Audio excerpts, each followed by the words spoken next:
Finesse. Finesse is a word that's been being used a lot more recently, whether it's on TikTok or just in regular English language. It's part of my vernacular now. But we never think about what was the greatest finesse of all time. Was it when the Lakers traded for the 15th pick in the draft to get Kobe Bryant from the Charlotte Hornets? Or was it when I was able to trade my pretzels and hummus in 3rd grade for a Lunchables? While all of these seem like very good finesses, we never really think about what is the greatest finesse of all time, or maybe even in just American history. Well, about 200 years ago, America completed the greatest finesse ever, and I'm here to tell you how it happened.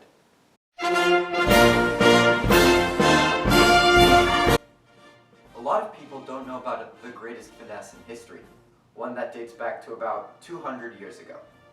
This finesse was called the Louisiana Purchase. What is the Louisiana Purchase? A lot of us know Louisiana as a state in America. It's kind of shaped like a boot. You guys know the state I'm talking about. And that territory used to belong to France.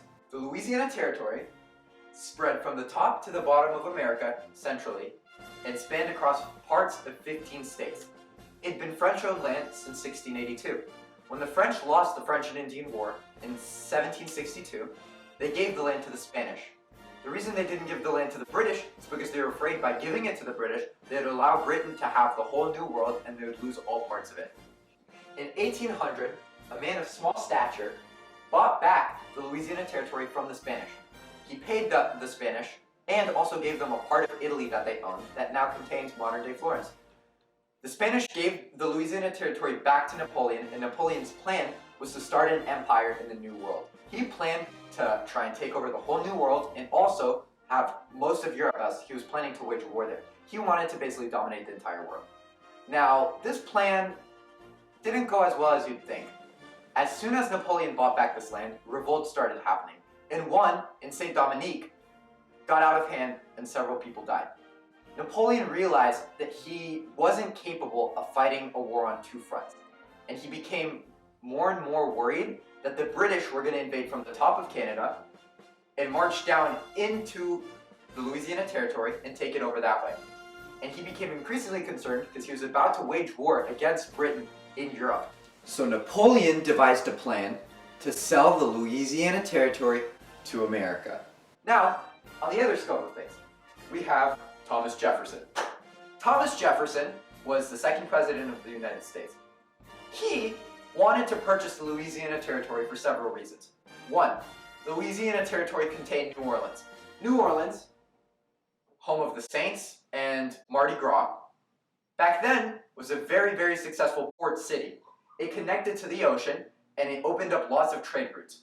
Connected to New Orleans, more importantly, was the Mississippi River. The Mississippi River allowed for quick transport of items to the port city to be traded out with other countries to boost the economy. Thomas Jefferson really wanted parts of the Louisiana Territory, but he didn't think he could get all of it right away. So his original plan was to trade for certain parts of the Louisiana Territory with France. So, ready to trade with France for what he thought would be parts of the Louisiana Territory, Thomas Jefferson sent off James Monroe and Robert Livingston off across the pond to France to negotiate and to buy just a part of the Louisiana Territory. He sent him with $10 million and said, get what you can. What he didn't know was Napoleon was very insistent on selling the land. The little man may have been short, but he was also very smart. He knew that there was no realistic way for him to continue to occupy the Louisiana Territory and also be able to fight a successful war in Europe against Britain. It just didn't make sense. When Robert Livingston and James Monroe came to France, they set their offer, and Napoleon immediately bounced back. He offered the entire Louisiana Territory, all 512 million acres, for $15 million. Now, $15 million may not sound like that much for that much land. Now, we can adjust it for inflation, because obviously this was 200 years ago. So, $15 million obviously is no realistic price to buy all this, right? So how much is $15 million in 2020? $15 million in 2020 is $340 million. Let me get this clear. America paid $340 million for 512 million acres of land. America paid approximately $18 per square mile. Now let me tell you what this land, these $512 million acres that spanned across parts of 15 states, is evaluated at right now. $1.2 trillion. Now, you may be saying to yourself, well, $340 million, $1.2 trillion. There's kind of a bit of a money gap there.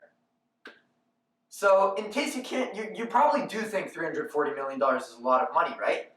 Now let me tell you what you could afford for $340 million.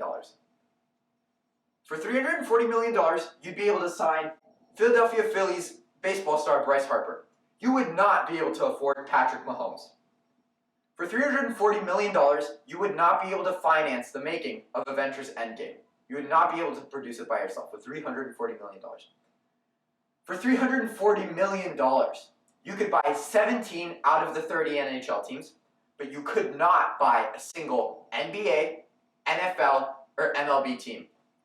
For $340 million, you could finance exactly 1/4 of the LA Chargers and LA Rams' new stadium. Now, America paid $340 million for land that is valued at $1.2 trillion. If that is not a finesse, I don't know what is.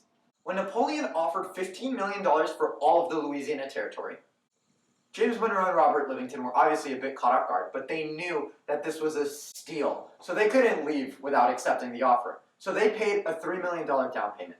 Those $3 million Napoleon took and immediately put towards funding his war in Europe, which would start the Napoleonic Wars. So James Monroe and Robert Livingston went back to Thomas Jefferson. When Thomas Jefferson heard news about this purchase that was offered by Napoleon, he was both very amazed and embarrassed, because the goal was never for him to buy the whole Louisiana Territory. It seemed very unrealistic. The Louisiana Purchase obviously meant acquiring land from a new country, which was never in the Constitution. So, the Louisiana Purchase was actually agreed upon as a treaty to make it more obligating with the Constitution. On top of that, a lot of Federalists really didn't like this plan. The thing with Federalists is they didn't want to be friends with the French. They thought that there was a lot more to gain from befriending the British, but this treaty basically solidified an alliance between the French and the Americans, which the Federalists didn't really like. So they pushed this purchase into a vote to try and stop it from happening. But the push was unsuccessful, and the vote passed 57-59, so it passed by 2 votes. One country that was really frustrated with what went down was Spain, because Napoleon basically went against what Spain told him to. They sold to the Americans, which Spain told them not to. He was about to declare war on Europe, which obviously includes the country, Spain, and he just kind of like broke their agreement.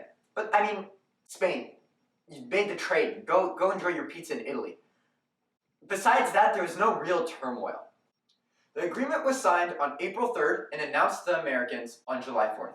As if you didn't have enough to celebrate on America Day, now you can thank Thomas Jefferson and his colleagues for being able to give us parts of 15 states and also enable the Americans to connect coast to coast in America.